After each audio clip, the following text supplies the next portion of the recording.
जय हिंद साथियों, तो एक और गेस क्वेश्चन के सेट के साथ हिंदी का 25 क्वेश्चन का सेट लेके आपके साथ आ गए हैं। आपको इसको सेट में देखेंगे कि किस चैप्टर से ज़्यादा क्वेश्चन पूछे जाते हैं, तो वो भी आपको ध्यान देना है और ये सभी क्वेश्चन को आप पहले वीडियो को पॉज़ करके खुद से आंसर देने का प्रयास करिएगा और उसके बाद इसका आंसर देखिएगा और एंड में आप बताइएगा कि आपके कितने क्वेश्चन सही हुए हैं। इससे आपका कॉन्फिडेंस बूस्ट अप होगा और अगर कम होगा तो उसपे आप ज़्यादा मेहनत करेंगे। पहला क्वेश्चन है कि कुबेर बड़ी ही मतलबी इंसान है, उसका दिमाग सातवें आसमान पर रहता है, इसमें कौन-सा त्रुटि है? तो इसका आंसर हो जाएगा आपके कुबेर बड़े बड़े ही होता है, बड़ी ही नहीं होता है ना? जब भी बोलेंगे कुबेर बड़े ही, तो ये बड़ी ही है, तो इसका गलत आंसर हो जाएगा। निम्नलिखित में से उस विकल्प का चयन करिए जो भैंस के आगे बीन बजाने मुहावरे का अर्थ है, यानी मुहावरा भैंस के आगे बीन बजाने का मतलब होता है कि मतलब मूर्ख के आगे ज्ञान की बातें करना से कोई मतलब फ़ायदा नहीं होता है, ठीक है? निम्नलिखित में से उस विकल्प का चयन करिए जो दंग रह जाना मुहावरे का अर्थ है, मतलब चकित हो जाना। ऑप्शन नंबर ए इसका करेक्ट आंसर हो जाएगा। दंग रह जाना, कोई चीज़ अचानक हो जाता है तो हम लोग दंग हो जाते हैं, यानी दिए गए वाक्यांश के लिए एक शब्द दीजिए जो सब कुछ जानता हो, उसे हम क्या कहते हैं? सर्वज्ञ कहते हैं, सर्वज्ञानी कहते हैं। उसी तरीके के दिए गए शब्द का विलोम शब्द चुनिए। दूषित का विलोम क्या हो जाएगा? तो दूषित का हो जाएगा स्वच्छ, जो कि आपके ऑप्शन नंबर सी में है, तो करेक्ट आंसर। दिए गए शब्द के पर्यायवाची शब्द का चयन करिए, तो राष्ट्र का जो है पर्यायवाची शब्द हो जाएगा देश, ऑप्शन नंबर बी। सेठ का स्त्रीलिंग शब्द क्या होता है?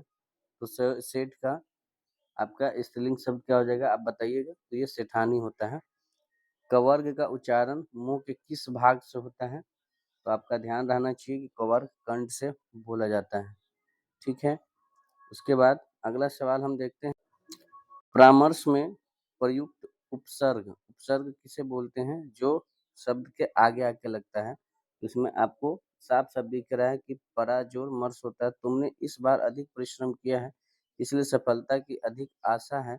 यह कौन-सा वाक्य है? तो ये आपके कौन से वाक्य हो जाएँगे? मिश्रित ये संयुक्त वाक्य हो जाएँगे, ठीक है। ऑप्शन नंबर इसका क्या हो जाएगा? बी हो जाएगा।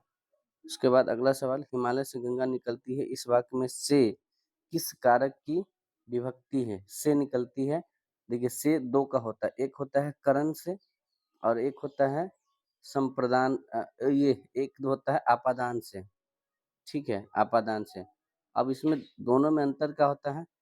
तो करण से का होता है जुड़ाव के लिए, किसी से अगर जुड़ाव हो रहा है तो, और ये आपादान से होता है यानी अलगाव से। तो चूँकि हिमालय से गंगा निकलती है, तो गंगा हिमालय से निकल गई, उनका बिछड़ाव हो रहा है, तो इसलिए इसका करेक्ट आंसर क्या हो जाएगा? आपादान, यानी 11 का ऑप्शन नंबर डी करेक्ट हो जाएगा। विभक्ति जब आप पढ़ेंगे, सितारा देवी वीणा वादन कर रही है, इसमें कौन-सा वाच्य है? तो ये वीणा वादन कर रही है, तो आपको क्या लग रहा है कौन-सा होगा? तो ये कृतिवाच्य होगा। अपराह्न का सही अर्थ क्या होता है?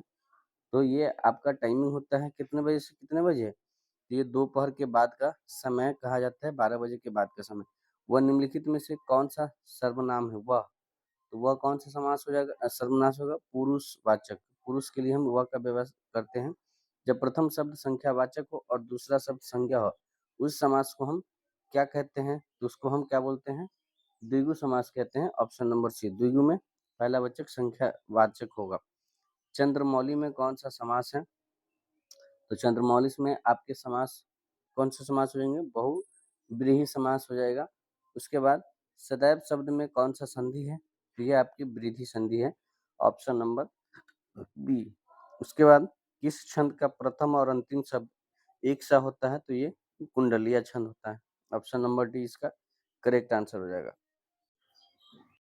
छप्पर किस प्रकार का छंद है? तो ये आपके हो जाएंगे विषम छंद हो जाएगा। कबीरा सोई पीर है, जे जाने पर पीर, जे पर पीर न जानिए सो का पीर बेपीर। उपयुक्त पंक्ति में कौन सा अलंकार है? तो ये आपके हो जाएंगे कौन से अलंकार? ऑप्शन नंबर इसके 20 के ए हो जाएगा, यमक अलंकार। कामायनी किस प्रकार का ग्रंथ है? तो ये आपके महाकाव्य है, ऑप्शन नंबर बी। छोटे वाक्य को स्पष्ट करने के लिए उनका विस्तार करना क्या कहा जाता है? तो ये कहा जाएगा आपका वाक्य प्रसारण। और संक्षिप्त करना क्या कहता है?